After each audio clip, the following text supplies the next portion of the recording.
A U.S. soldier was detained in North Korea. The fight over Taco Tuesday comes to an end. And in Phoenix, it's hot. Like really, really hot. Like you open an oven door, that's what it feels like. Exactly what it feels like. That's some of what we'll get to on The 7 from The Washington Post. I'm Jeff Pierre. It's Wednesday, July 19th. Let's get you caught up with today's 7 stories. Number 1. Donald Trump said he's a target in a federal investigation looking into the January 6th attack at the Capitol. On social media yesterday, the former president said he got a letter from the Justice Department on Sunday. It told him that he's a target of an investigation into efforts to overturn the 2020 election. The letter means that Trump could soon face further federal charges. He's already been charged in a separate federal case over his alleged mishandling of classified documents. And in related news, Michigan charged 16 pro-Trump electors yesterday who falsely claimed to be casting the state's electoral votes in 2020. Number 2. Phoenix hit a record 19 days in a row of 110-plus degree weather. Temperatures rose as high as 118 degrees in the city yesterday, and its hot streak is not expected to end anytime soon. Forecasts show that the extreme heat will continue into the weekend. Across the country, some 58 million people could suffer triple-digit temperatures in the U.S. this week, mainly in southern states. And this is all happening while brutal heat waves are also hitting Europe, China, and the Middle East. In Iran, the heat index reached 152 degrees this week. For context here, that's about as close to the most intense heat the human body can withstand. Number 3. A U.S. soldier was detained after intentionally crossing into North Korea. Private Second Class Travis King ran across the fortified border in the Joint Security Area. That's the demilitarized zone that separates North Korea from South Korea. King had previously been punished for misconduct while serving in South Korea and was due to be sent home to the United States.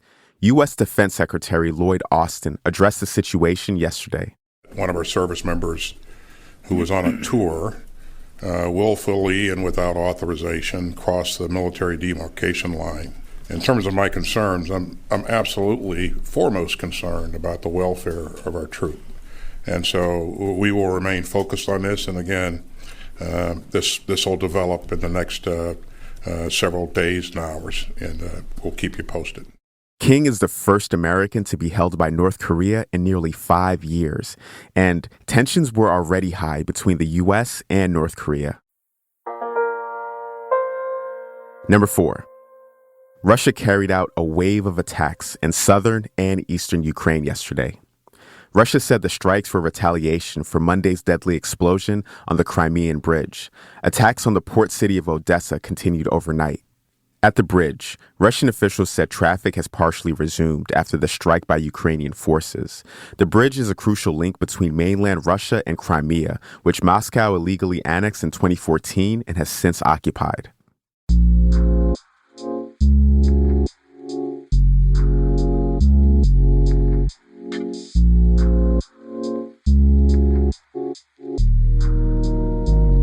Number 5.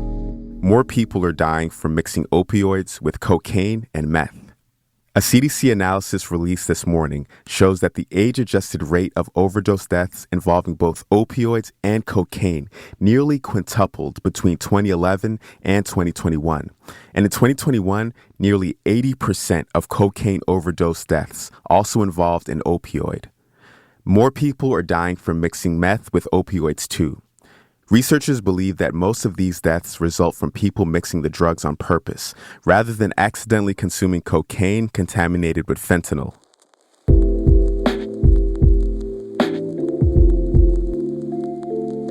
Number 6.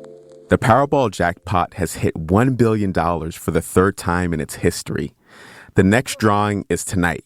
So if you win, you can choose between getting $516.8 million in cash, or if you prefer, you can have the full billion in 29 annual installments. Either way, you're going to pay a lot in taxes.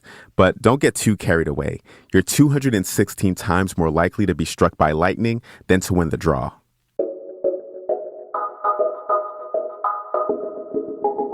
And at number 7, A fight for the Taco Tuesday trademark ended yesterday. Taco John's, that's a Wyoming-based chain, gave up its legal claim to the phrase following a challenge brought in May by the much larger company Taco Bell.